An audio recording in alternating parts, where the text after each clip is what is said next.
Joyful morning. Yan, joy. 'Di ba? Inaawit natin kanina.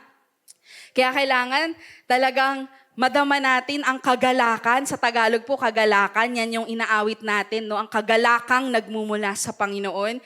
So we're just a few days away from Christmas. Ilang tulog na lang, mga kapatid? 3 tulog na lang po ba? O walang tulog? Walang tulog? Grabe, di ba? Sabi nga nila, ang Christmas shopping po, it's one way to lose your joy. Kaya di ba, para talagang pagod ka. Kasi malalaman natin today, no, why Christmas should not be a burden, but it has to be joyful. Alright? Kailangan joyful. Kasi yan yung pag-aaralan natin to Jay. Kasi to joy, di ba? Ang pag-aaralan natin today is about the joy of Christmas. Hindi po the shopping list of Christmas.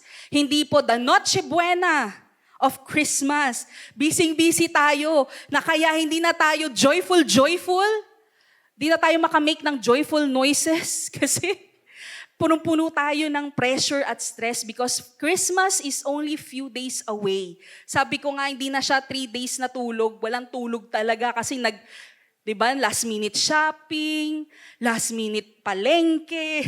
Ano pa po ba? Saan po ba ako makikinoche buena this Christmas? So, open po ang aking Pasko. So, you can invite me. So, presents, di ba? Ang dami pang kailangang bilhin.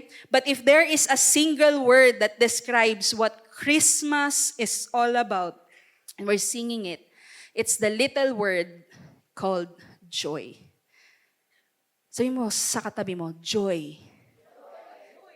Huwag niyo na pong hanapin si Ethan. Joy lang ang meron sa Christmas, wala pong Ethan. 'Di ba? Kasi mangangaroling tayo, 'di ba? Joy to malon, hindi joke. Joy to the world, 'di ba? The Lord is come. Meron pa, oh come, all ye faithful, joyful and So, if there's one thing na dapat hindi mawala in the season of Christ's birth, it's the word joy. So Christmas should not be a burden to us. It should not be a challenge or a struggle na kasi kulang yung handa namin, hindi kami masaya. Kasi po hindi ko nabilan ng regalo yung mga kaibigan ko, kapamilya ko, hindi na po ako masaya, hindi masaya. Hindi ko po feel yung Christmas ngayon kasi sa CLC walang Christmas lights. So hindi siya Christmassy vibe. So hindi ako masaya. But that's one thing that we need to understand, that when we talk about Christmas, Christmas is not just a holiday occasion, but Christmas literally means the birth of Christ. Dapat hindi po natin mawawala yun. Kasi if we lose sight of the very purpose why Christmas came about, kung bakit may Pasko, di ba? Pasko ng pagkasilang ni Kristo, nawawala po yung joy. Ang liit na salita na nga lang po eh. 'Di ba? Pinapalitan natin ng maraming klaseng salita ang Pasko. But if there is one thing that will describe Christmas and what it's all about, it's the word joy. So I wonder, how many of us here this morning feel joyful? Itaas ang kamay ng mga joyful this morning. Amen! Kaya sabi mo sa katabi mo, Christmas should not be a burden. Huwag kang ma-stress, kapatid. Huwag kang magpa-pressure sa Christmas list mo. But you have to feel, or you need to feel joyful when we talk about Christmas. It's not hard, kapatid, to feel joy when you come with the right intention. With the right perspective. If we say Christmas, kung tama ang intention mo, tama ang isip mo patungkol dito, hindi mahirap hindi mahirap magkaroon ng joy. Tagalog ko, hindi mahirap mawalan. Gusto natin magkaroon, hindi mawalan. Alright? Gusto natin magkaroon ng joy. So, where does Christmas joy come from? Let's listen to the word in the Bible, in Luke 2, verse 8 to 11. Let's read it all together. 1, 2, 3, read. And there were shepherds living out in the fields nearby, keeping watch over their flocks at night. An angel of the Lord appeared to them, and the glory of the Lord shone around them, and they were terrified. But the angel said to them, "Do not be afraid. I bring you good news that will cause great joy for all the people. Today in the town of David, a Savior has been born to you. He is the Messiah, the Lord." If we're asking, where does Christmas joy come from? Here is what the word is preaching to us today. The angels said to them, "Do not be afraid. Do not be anxious. Do not be terrified." Natatakot ka, baka wala kang kainin. Natatakot ka, baka hindi maging masaya ang Pasko dahil di kayo kompleto. Sabi, do not be afraid because the good news that the angel will bring to mankind will cause them great joy. Di lang basta joy. It's great. It's great. Para commercial, no? It's great. Sabi dito, and today, what is the source of the joy? Sabi, it is because in the town of David, a Savior has been born. The Messiah, our Lord. Sa Tagalog, ngayong araw na ito, ipinanganak, sabi, ang tagapagligtas ng sanlibutan. Siya ang Mesiyas, siya ang ating Panginoon. At yan ay si Jesucristo. So Jesus Christ is the very source of our joy. And before we go on and learn from this story, what Christmas is all about, let's just come before the Lord and pray. Father, we thank you for this time of gathering and fellowship. God, I thank you for this time that we can worship together and to just adore you for who you are. Lord, I thank you for giving us the best gift that we can ever receive, and that is your Son, Jesus Christ. Thank you, Jesus, for your life. May we understand, Lord, the very importance of the life that has been born, because the joy to the world has come, and we have come to know you, O Lord. We give you praise, we give you glory. In Jesus' name we pray. Amen and amen. So what can we learn from this story about joy? Where to find joy? Two things that we can learn. Number one, what do you seek? And number two, what do you give? So the first thing, what do you seek? Sabi, yung level daw ng kagalakan mo tuwing Kapaskuhan, 'di ba, is directly related to what it is na hinahanap mo o inaasam mo o tinitignan mo, ine-expect mo. So if you're gonna ask a question, what do I want to get out of Christmas? Meron ba kayong mga wish list? Anong gusto kong matanggap ngayong Pasko? Ang dami. Kung makarinig yung mga mga secret ninong, secret ninang. May mga wish list pong bumubulong. Diba? Dami tayong hiling eh. Diba? Itong gusto kong matanggap. Mga bata, gusto ko ng bagong laruan. Ang mga workers, gusto ko ng bagong likod. Nakatay ko nakikita niyan eh. Gusto ko lang sa Pasko, bagong likod. Pagod na sila. Diba? Ang dami nating gustong makuha. It's something na talagang inaasam natin that will satisfy us. And here's the thing with our culture, with our world. It pressures us to look for joy in the wrong places. It pressures us to look for joy in the wrong things. Kasi kahit buo kayo, alam niyo po ba, ang Pasko o ang okasyon pag holidays, yan ang pinakamadrama sa pamilya. First time yun na nga lang mag-reunion, nag-aaway-away pa. So kahit kumpleto kayo, sometimes it leaves you disappointed. Ayoko na silang kasama next year. Kasi pagka nag-openan na, Paskong Pasko, nag-aaway. So kahit kumpleto pala ang family, you can still be disappointed pala. Mabili mo man lahat ng gusto mo, it will still leave you discouraged. Bakit? Ang haba ng babayaran ko next month. Kasi swinwipe ko lang eh. So kahit pala, ma-feel ka with the things that you want, it will not leave you joyful. Stress. Naku, next month, sardinas na lang. Narinig niyo yun? Tuyo muna ako next month. Kasi this month, steak muna kami, steak. Bukas, steak. Tuhog na lang, no? Mas mura eh, fishball, kwek-kwek. Di ba, dos, tres. Yun muna, pampalipas ng ano eh, no? Ng gutom. But you see, if we look for joy in the wrong things, in the wrong place, it will leave us disappointed still. Kaya nga sinasabi, there's only one source of joy, and that is the good news that the word is preaching to us, and it's just about Jesus. It's about Jesus. Have you ever that kind of experience when you are disappointed Paskong Pasko because it did not deliver what you have expected? Naihanda mo man lahat ng pagkain sa Noche Buena, pero parang hindi ka, pagod ka. Sige na, matutulog na lang ako ng maaga kasi pagod ako eh. Ganon din, di mo rin na-enjoy. Diba? So, kamusta ang Christmas mo? Pagod. May natanong nga po kanina eh. Ano pong gagawin nyo sa Christmas? Matutulog. And some of us are gonna do the same thing. Kasi hindi natin ma-feel yung galak na excitement na what Christmas is all about. The problem is not Christmas, kapatid. The problem is not the celebration. The problem is our expectations and where we look for joy. Where we expect joy to come from.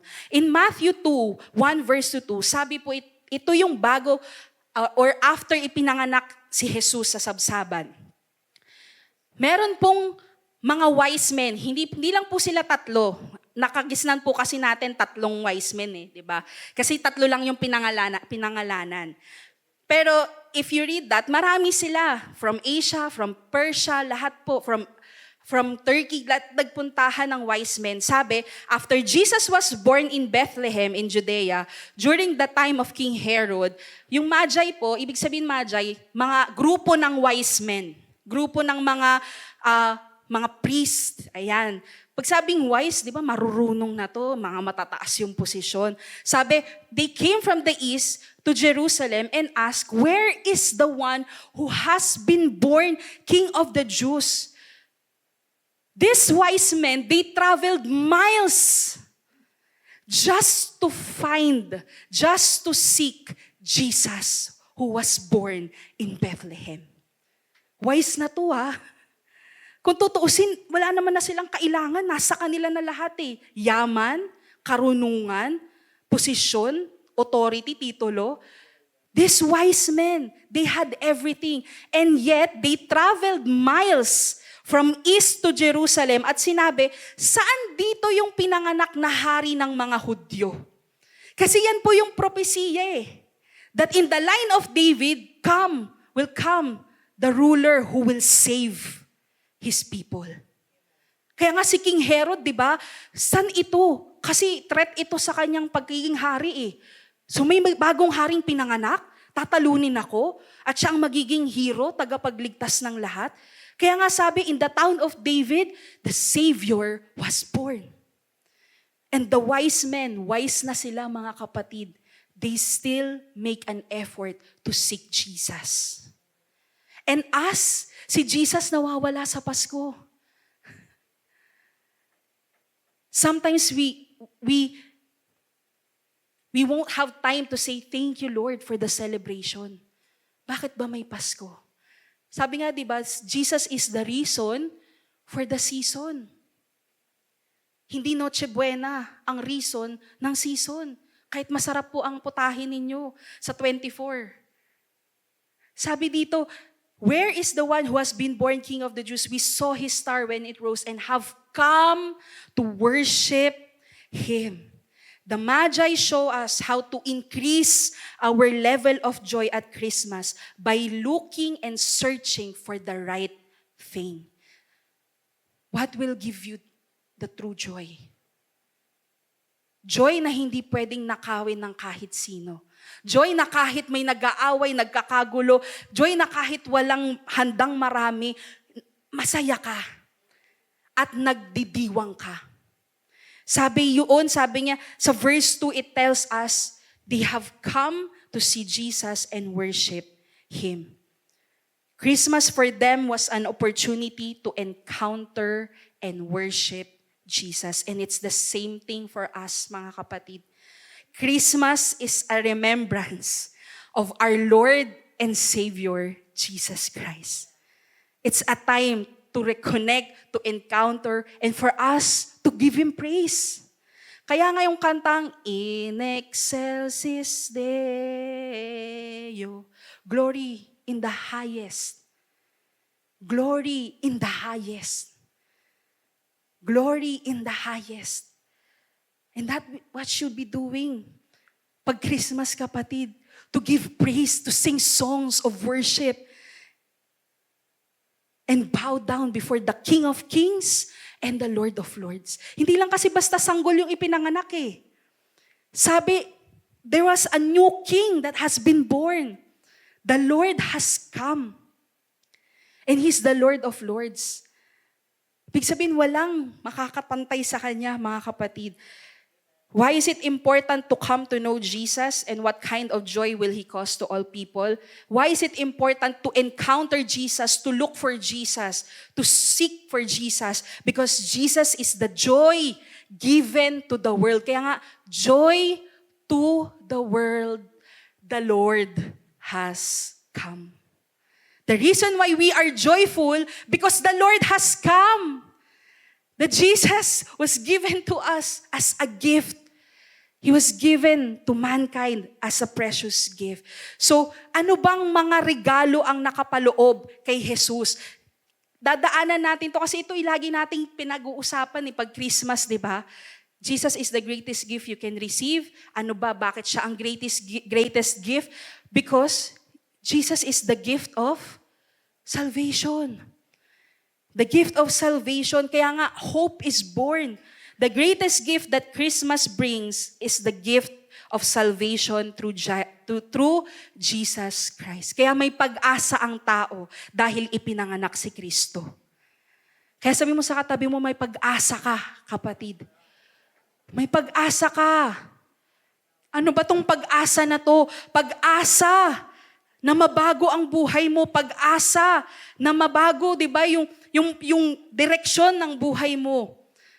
Pag-asa, kapatid, na malinis ka, mapatawad ka sa mga kasalanan mo. Sabi, that is the gift of salvation through Jesus Christ. Jesus came to earth as a baby, but His purpose, hindi lang basta ipanganak siya.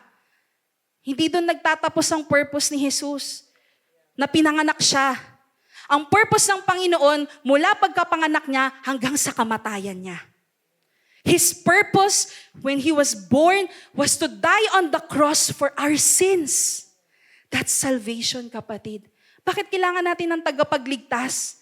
Saan ba tayo dapat iligtas? Iisa lang naman ang dapat tayong iligtas ng Panginoon, sa kasalanan. Kasi kung walang kaligtasan mula sa kasalanan, may kamatayan, kapatid. Kaya nga ang pag-asa natin na ibinibigay ni Kristo, hindi lang kapatawaran, kung hindi, inahandog niya din ang buhay na walang hanggan. At ang relasyon na reconciled, restored relationship with God. Kasi without Jesus' salvation, we are doomed for death. At kung patay ka, hindi ka makako-connect sa source ng buhay. You will not be able to experience the life that God has intended for you. Sabi sa 1 Corinthians 15, 1-4, Now, brothers and sisters, I want to remind you of the gospel I preached to you, which you receive on, which you have taken your stand. By this gospel, you are saved. The same thing na sinasabi ng anghel sa Luke 2. Sabi niya, I bring you good news. That's the gospel. Bakit siya nagkukos ng great joy sa lahat ng tao? Because yung kaligtasan nila ay dumating na. Kasi kung hindi pinanganak si Kristo, kapatid, lahat tayo haharap sa kamatayan. And that's it. When we die, we die. We die in our sins. We die in the punishment of our sins. At walang may gusto nun. Joyful ba yun? Yun ang hindi joyful. Paano ko mapapatawad sa nakaraan ko? Paano ko mapapatawad sa naging kasalanan ko? Paano ako malilinisan? Ganito akong karuming tao. There's hope because Christ was born. He's the gift of salvation, mga kapatid. Sabi pa dito sa verse 3, For what I have received, I passed on to you as of first importance. first importance, napakahalaga that Christ died for our sins according to the scriptures, that He was buried and that He was raised on the third day according to the scriptures. Sabi pa sa John 3:16-17, "For God so loved the world that He gave His one and only Son, that whoever believes in Him shall not perish but have eternal life. For God did not send Jesus to be born in Bethlehem to condemn the world." Pag sinabing condemn, ikondena, husgahan dahil sa kanilang karumihan, sa kanilang kasalanan, hindi. Ibinigay ng Ama si Kristo, ipinanganak siya sa sabsaban upang iligtas ang mundo sa pamamagitan niya. That's so good. That's why I can be joyful kahit na mayroon akong mga pagkakamali, pagkukulang, kasalanan, because I can be redeemed by Jesus. That's joyful. And that's what Christmas is all about. This gift, kapatid, is not earned. Hindi natin kayang bayaran, bilhin, o paghirapan itong magandang regalo ng pagkaligtasan, the gift of salvation. It is given to us freely by Jesus. Jesus gives us grace. Sabi nga ng worship leader natin kanina, thank you for your grace. Thank you for your forgiveness. Jesus offers forgiveness. Jesus offers an opportunity for new life. Kaya nga, in the presence of God, all things are new. May bagong buhay. Hindi mo kailangan hintayin ang 2025 para magbagong buhay, kapatid. Right here, right now, when you encounter Jesus, your life can be changed. It can be new. Become undone before God. So don't hold back. Hindi mo kailangan maging perpekto bago humarap kay Kristo. Kailangan mo si Kristo para mabago ka. That's Jesus. He offers us redemption through His sacrifice, no matter what we have done, no matter where we have been. Kahit saan ka nang galing, kapatid, ano man ang nagawa mo, past is past with the Lord because He offers forgiveness and a new life in Him.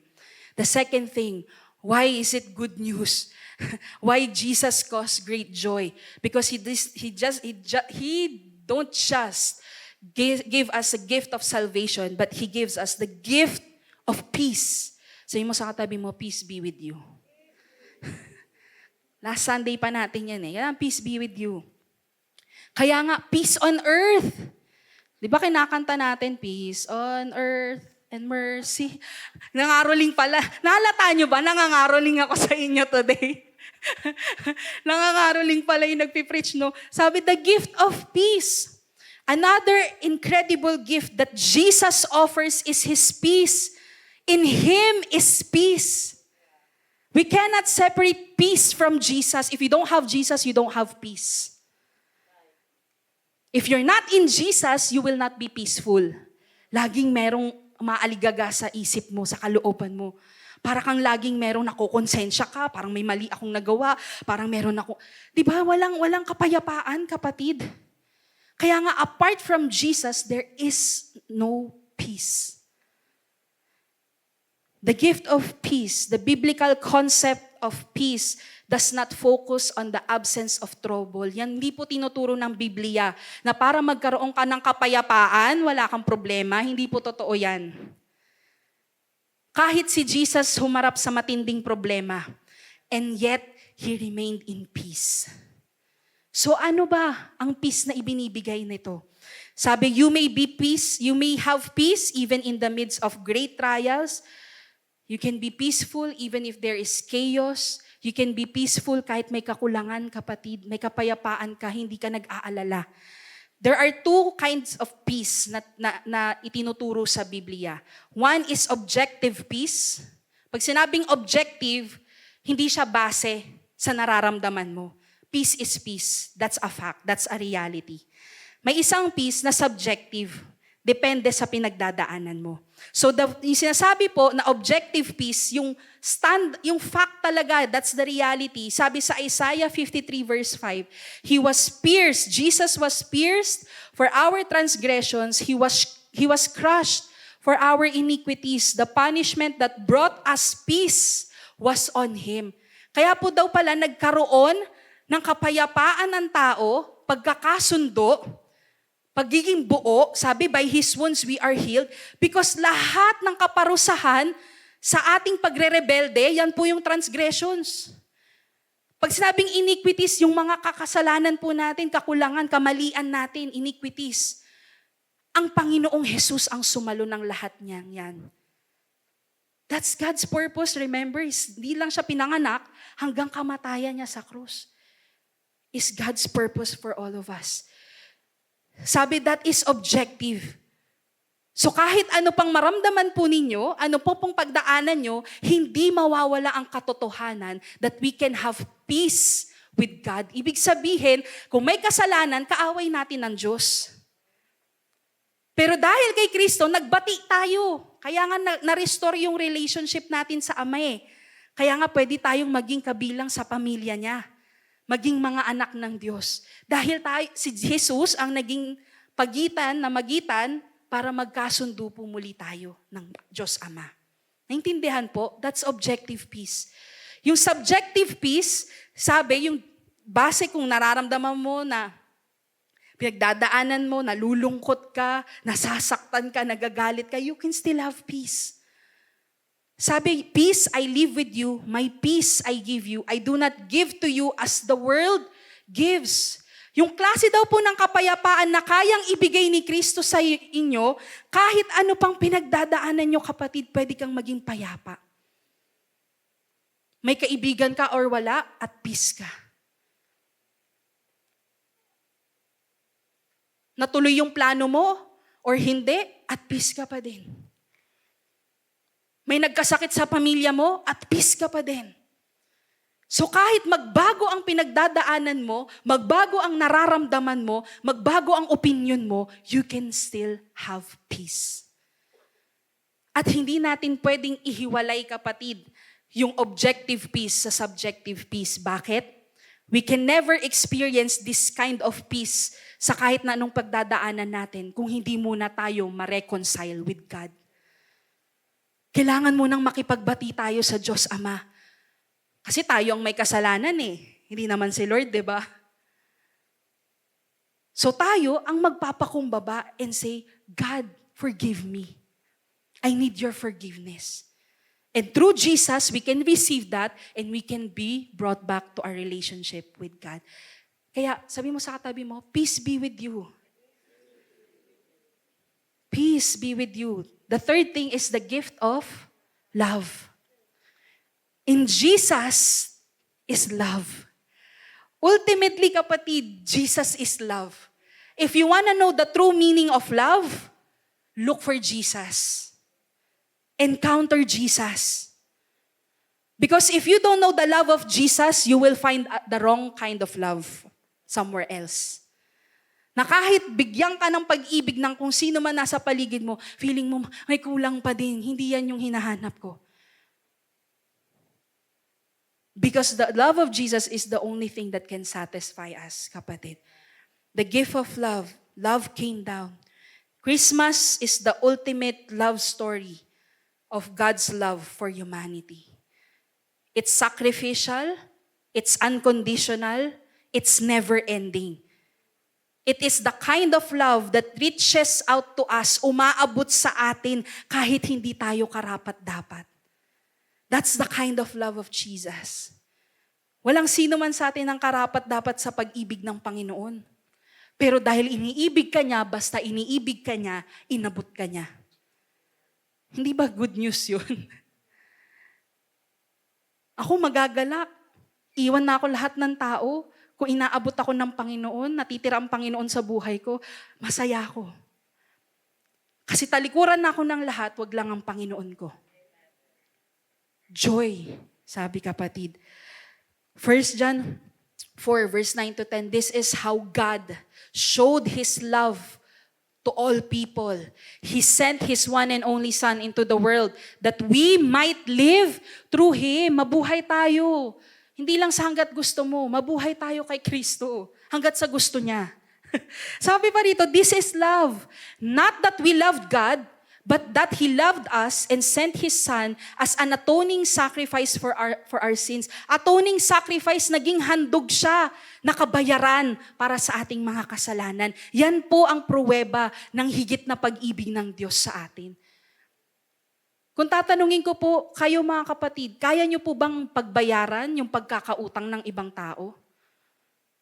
Wala pong tumitingin. Hindi po ako magpapabayad ng Pero di ba, normally, you would say, no, bakit ako ba umutang?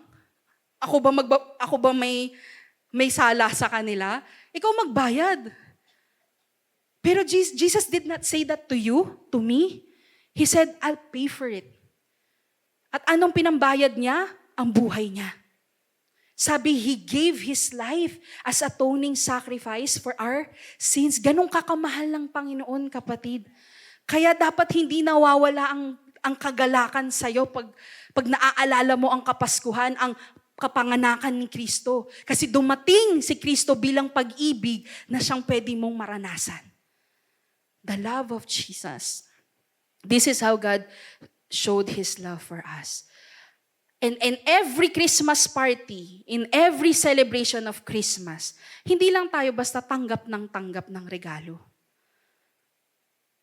Kaya nga po may exchange gift. Because during Christmas, let's not just talk about the gift that we can receive. What are the gifts that we can also give to Jesus? Kasi we need to respond. Hindi lang po tayo basta tatanggap ng regalo. 'Di ba? Kaya nga po may mga exchange gift tayo because that's the principle. When someone gives you something, may respond ka din doon. May response ka, hindi man material na bagay, pero anong respond mo? It could be thank you. It could be your kindness to them kasi naging mabait siya sa'yo. 'Di ba? There's always a response. So in the second thing that we need to learn from today, sabi, is the gifts that we can give to Jesus. Alam na natin yung binigay ni Kristo sa atin na regalo eh. So ang tanong, anong pwede nating ibalik sa Kanya? Anong pwede nating ihandog sa Panginoon? Sabi, kasi ang level daw ng joy mo tuwing Kapaskuhan is directly related to what you give. Kasi di ba pag magalak ka, parang nag-overflow, gusto mong bigyan lahat. Hoy, Merry Christmas, sis. Merry Christmas po. Kahit candy lang yan, Merry Christmas. Di ba? Pero kapag hindi ka joyful, kahit man lang thank you, wala kang maisambit. Kasi hindi ka masaya. Kaya nga sabi, yung level ng joy mo, lumalabas in what you give to other person. Matthew 2 verse 9 to 11. Remember yung mga magi, yung wise men na pinag-usapan natin kanina? Tuloy natin yung story nila. Sabi sa Matthew 2, 9 to 11, let's read it together. 1, 2, 3, read. When they had heard the king, they departed, and lo, the star which they saw in the east went before them till it came and stood over where the young child was. When they saw the star, they rejoiced with exceeding great joy. And when they were come into the house, they saw the young child with Mary, his mother, and fell down and worshipped him. And when they had opened their treasures, they presented unto him gifts, gold and frankincense and myrrh. Sabi, hindi lang nila basta hinanap si Kristo, hindi lang nila basta pinuntahan at nilocate, okay, you've arrived at your destination. Tapos book ulit ng Grab. Okay na, nakita na namin. Parang tourist spot lang si Jesus, no? Hindi. Ang sabi nila, when they saw the young child with Mary, his mother, they fell down. Alam mo yung fell down? Nalumuhod sila. Wise men ito, mga kapatid. Even the wisest people at that time learned to bow down to Jesus. They fell and they worshiped Him, and they did not just worship Him nang sa salita lang o sa pagluhod lang. Because of their worship to Him, they worshiped Him through gifts. They opened their treasure. Biruin nyo, sabi ko nga sila yung mga pinakamayayaman eh. the wise men. Sabi, they presented unto him gifts, gold, frankincense, and myrrh. Yung frankincense and myrrh, mga uri po ito ng langis, ng halaman, tapos kinakrush sila, tapos may langis yung aroma. So pag-aaralan natin, kasi these three gifts, it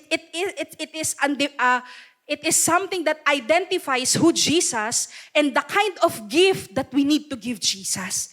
May simbolo po, hindi lang basta-basta dahil gold, frankincense, myrrh, kasi sosyalin sosyalin kasi yung word kaya yun yung binigay. Hindi. May dahilan bakit yung tatlong yan ang naging simbolo ng regalo ng wise men sa Panginoong Jesus. So kailangan natin ito matutunan because these are the gifts that we can also give to Jesus. The first thing is the gift of our reverence, and that is the gold part. At that time, gold is the most valuable thing that you can give to anyone. Ang gold po nire-reserve, yung ginto, nire-reserve lang po yan para ipangregalo sa mga hari, sa mga royalty, sa mga kataas-taasan. They chose gold. Why? Out of their reverence to who Jesus is. He is the King of Kings and He's the Lord of Lords. If someone is there as a King of Kings and Lord of Lords, anong klaseng ireregalo mo? Yung pinakamahal kong pabango. Yung pinakamaganda kong sapatos, ibibigay ko kay Lord. Bibili ako ng pinakamasarap na combo sa Jollibee. Ano bang pinakamasarap na combo sa Jollibee? Kung Jollibee ang afford ko, yung the best na combo ang ibibigay ko. Kasi King of Kings yan eh. Tama? Paano kung bumisita si Lord sa Noche Buena nyo? Huwag mong inumin yung Coke, kay Lord yan. Diba? Naalala ko po kasi nung bata ako, pag may bisita kami, doon lang kami nakakatikim ng Coke. Kasi ang Coke po reserba sa mga bisita. Kaya masaya kami pag may bisita kami, may Coke. Ayaw nyo na po, ganun kami ng kapatid ko, tapos iinumin namin. Kasi special yung Coke sa amin sa bahay eh. 'Di ba? So kung bisita mo ang Panginoon, nasa tahanan mo, anong ibibigay mong the best sa Kanya? They chose gold. And that symbolizes reverence. Pag sinabing reverence, kapatid, matinding paggalang sa Kanya. Hindi lang to basta respeto, mano po, opo, hindi. Matinding paggalang. Sobrang tindi, it's the holy fear. Ibig sabihin, takot kang may magawa kang hindi maganda sa harapan niya because He's the King of Kings. But how come, once we have received the gift from Jesus, we don't respect Him anymore? And there's so many Christians who receive the gift of salvation, the gift of peace, the gift of love. May relationship sila kay God, and yet they don't respect God in their daily life. So anong pwede nating maging response? Even the wise men knew what they needed to give for Jesus. The reverence, kapatid. Sabi sa Jeremiah 10:6-7, Lord, there is no one like you, for you are great, and your name is full of power. That's who Jesus is. Who would not fear you, O King of nations? That title belongs to you alone. Walang ibang hari, kaya nga King of Kings eh. Walang hihigit sa Kanya, walang mas tataas sa Kanya, kapatid. Sabi, He is full of power among all the wise people of the earth and in all the kingdoms of the world. There is no one like you. Katangi-tangi ang Panginoon. Pero bakit parang mas may respeto tayo sa mga employers natin kesa kay God?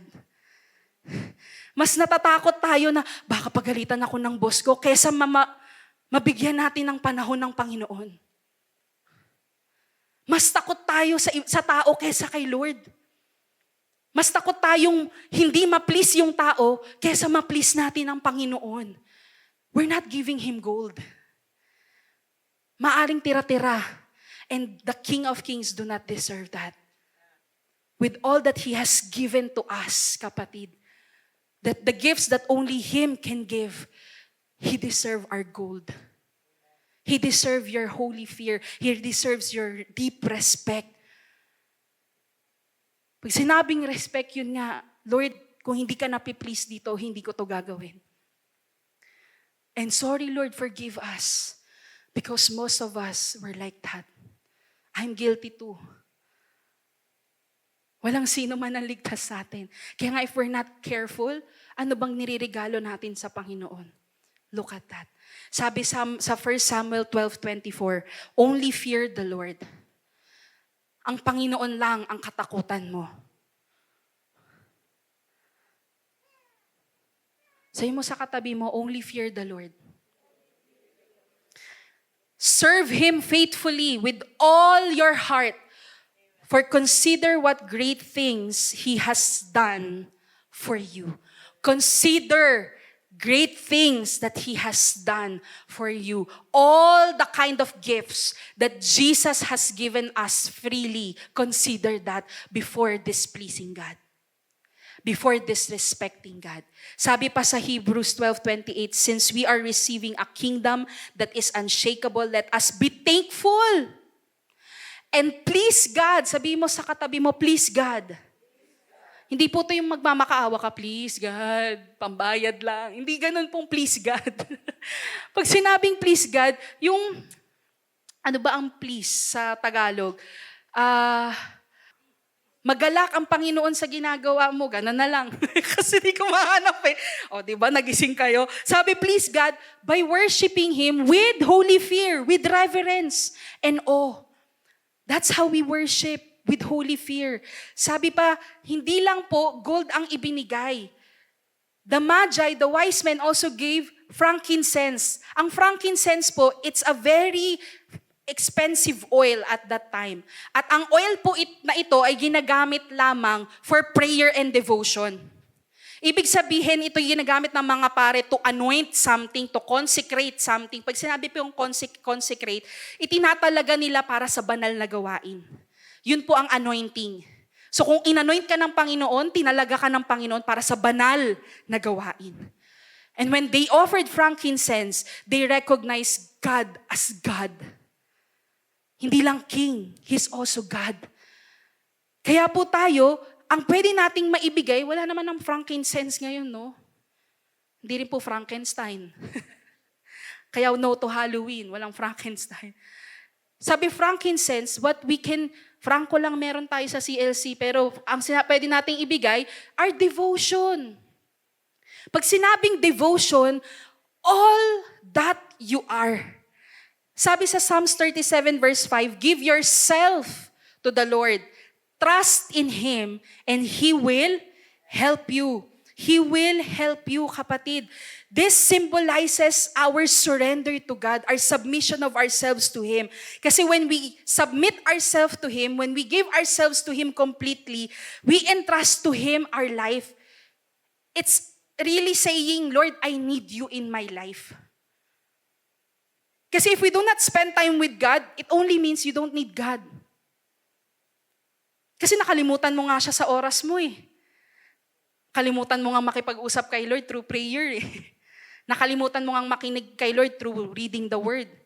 So kung nabaliwala mo yon, ibig sabihin hindi mo kailangan ng Panginoon sa buhay mo. Hindi natin mabigay yung sarili natin eh. Devoted eh. Loyal. Pero ang sabi, that's the best gift that we can give to God. Our devotion. Our complete self. Buong-buo. Ikaw kapatid, walang kahati. Sabi pa sa James 4:7, give yourselves completely to God. Say the word completely. Pag sinabing completely, hindi po si Lord ang mag-a-adjust sa schedule mo. Hindi po si Lord ang mag-a-adjust sa area ng buhay mo. Lord, dito ka lang sa isang kwarto. Dito ka lang sa isang compartment. But when we say God is God, He is God over every area of your life. Let Him in.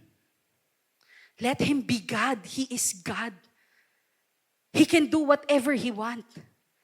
He can use whatever He wants.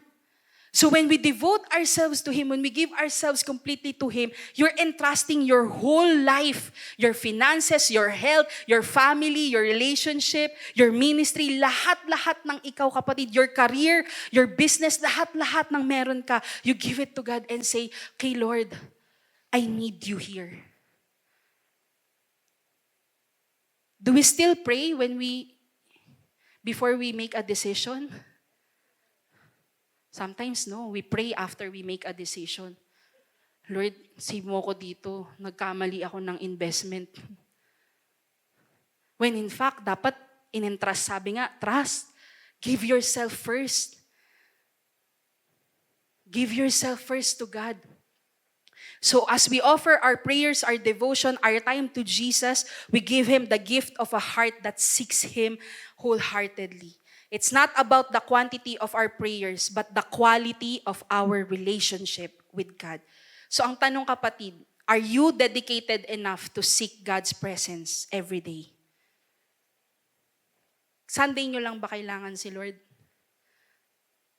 Pag may bayarin lang ba natin kailangan si Lord? We need God every day. Kaya nga, it's good news to all people because we can experience the presence of God every day. But again, give your devotion to Him. The third thing, what we can give to Jesus is the gift of our service. Ang myrrh po, pagka po yan ay krinash at yung oil po ay lumabas, they use the oil from myrrh for burial, for death. Kaya it symbolizes Jesus' suffering. The reason why they gave myrrh is because it was prophesied. Kaya hinanap sila ng wise men, hinanap si Jesus ng wise men, because it was prophesied that in that line of David comes a Savior who will be crushed for our iniquities, who will be punished for our transgressions. So in short, they honored Him because of what Jesus will sacrifice for us. And let me tell you, kapatid, hindi lang to basta service na magjo-join ka ng ministry. I'm telling you now, service without sacrifice is nothing. When we want to serve Jesus, when we want to serve God, it will cost us something. Your salvation is costly. It's so expensive. The peace that was brought upon you is costly. Sabi nga, Jesus was crushed. Yung sinabing He gave His one and only Son, binigay yun sa kamatayan. Para sa ating kapakanan, kapatid. Kamatayan ni Jesus para sa iyong buhay. Ganun, buhay ni Lord para sa buhay mo. Ganun ang halaga ng pinagbayaran ni Kristo. So how can we say we want to serve God but we don't want to sacrifice? We don't want suffering. When we say, Lord, I want to serve you with all my heart, with all my soul. Pag sinabing with all my heart, buong kalooban mo, soul, buong emosyon mo, with all my mind, lahat ng isip mo, with all my strength, lahat ng abilidad mo, kapatid, you give it all to God. Saan mo ko pwedeng gamitin, Lord? Gamitin mo ko. It will require your time, your talent, your resources. That's given. Because service without sacrifice is nothing. We cannot serve without sacrifice. Sabi nga ni David, di ba? Pinipilit ng Haring David na bayaran yun. Ini-insist niya, babayaran ko na lang yan. Kasi sabi niya, hindi ako maghahandog ng anuman sa Panginoon ko na hindi ko babayaran. Nang walang halaga sa akin. Sabi, I will not sacrifice to the Lord my God burnt offerings that cost me nothing. Kasi walang saysay. Kaya nga tayo, di ba, pag naglingkod tayo, ayan, mamamasahe ka, babiyahe ka kahit napakalayo. Because I just want to be here and serve my God. Pa-mission ka, di ba? Ilang milya-milya ang layo sa bahay mo, magmi-mission ka, walang tubig, walang kuryente. That's part of serving, the sacrifice. Hindi mo na ako maliligo ng isang araw kasi walang tubig sa pupuntahan namin. Nangyari po sa amin yan. Nag-mission po kami sa Aklan. At yung hotel na pinuntahan po namin sa may baybaying dagat po siya. So, on and off ang electricity, pati ang tubig. May time na pupunta kami sa mission field, wala kaming ligo, wala kaming kain kasi madilim. Pero that's part of serving God. But sometimes we say we want to follow God and we don't want to give our life. We don't want to sacrifice our comfort. We do not sacrifice our schedule. Pag okay lang sa atin, yan po yung nakakalungkot sa ating simbahan ngayon. We serve out of our comfort. pag okay sa schedule ko. Pero hindi natin masacrifice yung kalahating oras na bumiyahe ka para makapag-practice ka sa ministry mo. Lagi tayong may excuse. Kasi meron binyagan, kasi merong gala, kasi may pupapasya lang kami, kasi may party. I can only serve God pag wala na kaming party. Pag wala na kaming pasyal. That's not sacrifice, kapatid. That's not service at all. Sabi sa Philippians 2:17, the example of Paul, I will rejoice, magagalak ako, kahit mawala ang buhay ko. Pouring it out like a liquid offering to God, just like your faithful service is an offering to God. Kapatid, it's time that we teach endurance to our church. It's time that we teach to our church that we are sacrificial people. We are sacrificing people. Ibig sabihin, hindi natin tatanungin, fit ba yan sa akin? Okay ba yan sa schedule ko? Hindi. If I can spare one night na wala akong tulog just to serve, sacrifice. Nagiging excuse po kasi natin yung pagiging, okay naman yung may boundary. Pero pag kinakailangan at walang nag-yes, di ako ang mag-yes. Walang gustong magpuyat eh. Walang gustong pumunta dito pag weekend eh. Eh di ako ang hindi magbabakasyon para may tao dito sa tahanan ng Diyos.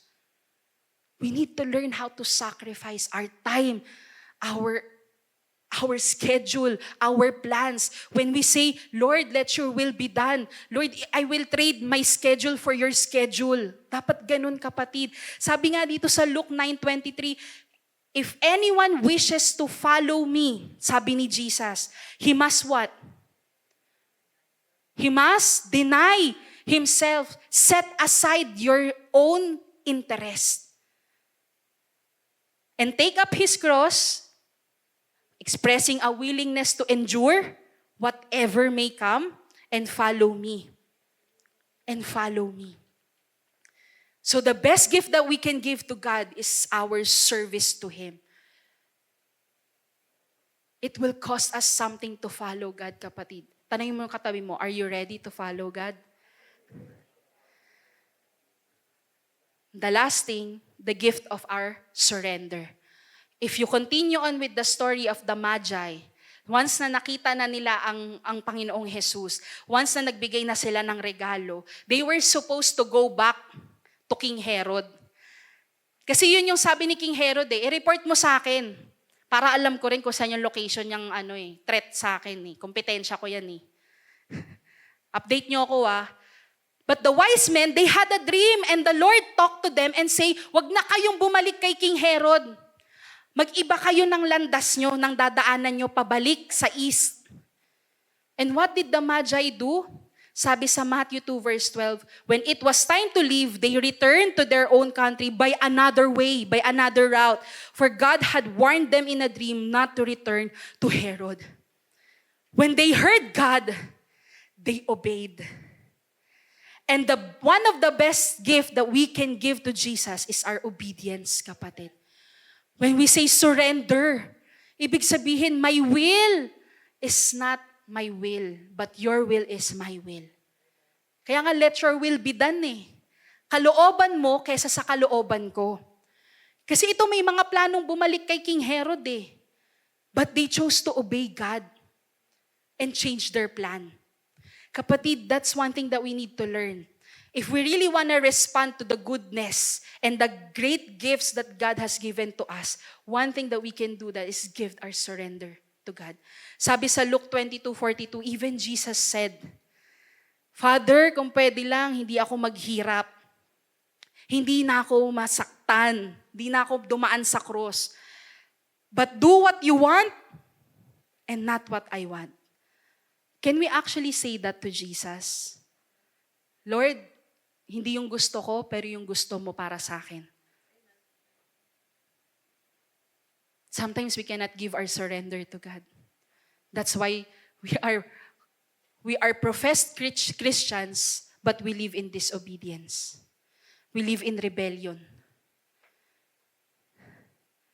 Kasi hindi natin masuko kay Lord That's pride. Hindi natin masuko sa Panginoon. But these wise men, they could have said, alam ko nang ginagawa ko, Lord. Wise nga ako eh. And yet, they obeyed Jesus instantly. Sabi pa dito, I can do nothing on my own. This is Jesus saying, wala akong pwedeng gawin ng sa sarili ko lang. I judge. Sabi, I decide. Nagtatalaga ako kung anong sinasabi sa akin ng Diyos.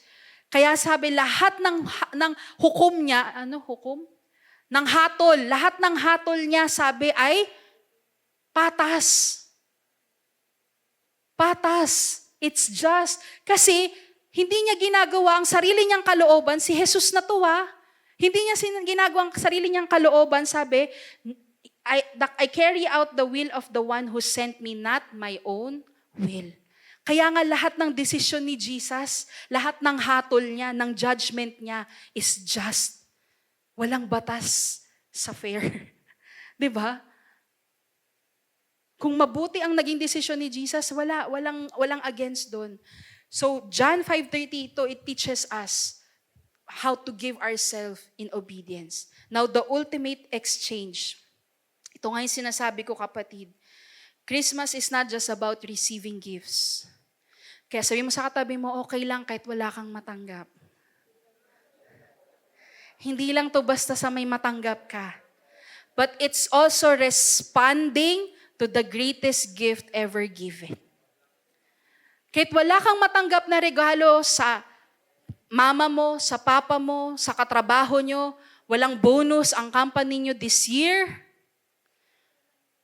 the greatest gift has already been given to you, kapatid. And that's Jesus. And you can still say thank you and respond to that great gift. Jesus gave us the gift of salvation, the gift of peace, the gift of love, and in response, we are called to give back to God in reverence, in devotion, in service, and surrender. So as we celebrate this Christmas season, let's take time to reflect on these two questions. Alisin nyo muna yung Noche Buena list. Alisin nyo muna yung Christmas shopping list. These two things ang kailangan nating pagnilay-nilayan ngayong season ng Kapaskuhan, kapanganakan ni Jesus.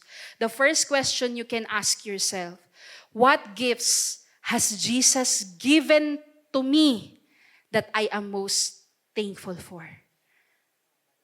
Kaya nga, ang Christmas po, it becomes personal to us because Jesus was personal. He came for you and me.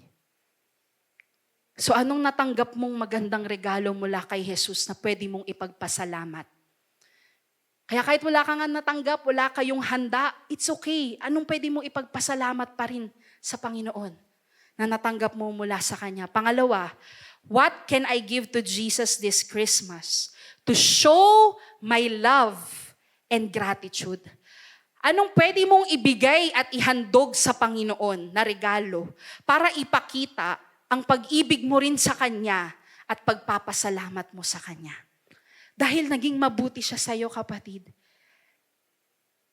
Why are we talking all about these things? Why it needed to happen? Because the goal of all God does for us is to make it possible for us to be with Him and Him to be with us. Bakit siya ipinanganak? Bakit kailangan natin tanggapin si Kristo? Bakit kailangan natin makilala si Kristo? Bakit kailangan natin siyang hanapin? Kasi ang lahat, pang kapatid, ng ending nito, lahat ng ginagawa niya ay para maging posibleng makasama mo siya habang buhay. At para makasama ka, biruin mo, the King of Kings and the Lord of Lords sa sabsaban pinanganak.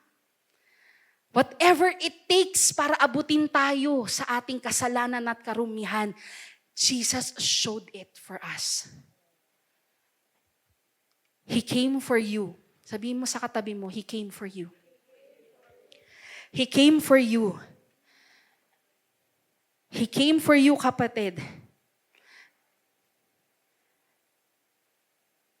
It's not enough to believe that Jesus Christ came. Naniniwala ka kay Jesus na siya'y naparito. Pero until you say, Jesus came for me, Jesus will never be personal sa'yo. Maaring may isip tayo na sila lang may kailangan kay Jesus, okay na ako dito. Hindi, kapatid. Jesus came for you. He came for you. He died for you. And He rose from the dead for you so that you can live a new life. Do you believe that? In a few days, Christmas will be here. Families will gather around and open their presents. When you receive your gifts this Christmas, kapatid, anong ginagawa ninyo? Pag may nag-abot ng regalo sa inyo, anong gagawin ninyo? Bubuksan? Gagamitin? Kasi ang regalo kapag hindi binuksan at ginamit, walang kwenta. So even if you have known Jesus, but if you have not received Him in your life is nothing. The gifts that Jesus offers, hindi mo mai-experience. And the relationship that you can have, you will never get to experience. So again, when we look back, here is the good news that will bring great joy to all people. Unto you, Jesus is born in the city of David as a Savior, our Lord. Kaya joy to the world. Joy to the world. I want to give an opportunity, mga kapatid, sa mga bago nating kasama, maaari, those who want to encounter Jesus, those who want to receive Jesus as their Lord and Savior. Maybe you want to recommit your life to God and say, God, kailangan ko magpakumbaba. I need you in my life. I need you in my life, just like the wise men did. If you have not accepted Jesus Christ as your personal Savior, kapatid, this is the time that you can receive Him. Sabi sa John 1:12-13, but as many as receive Him, to them gave them power to become the sons of God, even to them that believe on His name, which were born not of blood, nor of the will of the flesh, nor of the will of man, but of God. Sabi, we only become sons of God if we choose to believe on His name. At sinabi sa Romans 10:9-13, if you declare with your mouth, say the words, declare with my mouth. If you declare with your mouth that Jesus is Lord and believe with all your heart that God raised Him from the dead, you will be saved. There's no other salvation than the salvation that Jesus Christ can give. And that is in Him. Sabi, it is, as the scripture says, anyone who believes in Him will never be put to shame. Those who will call upon the name of Jesus, they will not be put to shame. Hindi ka mapapahiya, kapatid. But it is your faith, the gift of faith that God will give you. Say, I believe that Jesus came for me. He came for me. He came for me. He is for me. His gift is for me. That joy is for me. That life is for me. That promise is for me. That eternity is for me. Jesus came to give that to you. And today, sabi, everyone who calls on the name of the Lord, they will be saved. So today, I will give you an opportunity. It's time to set aside your pride. Because Christmas is not about you and me. Christmas is about Jesus, our Savior King. And He has come to deliver us from our sins. And only you coming to God, only you believing in God and declaring with your mouth, God save me. Only then can you have the peace with God.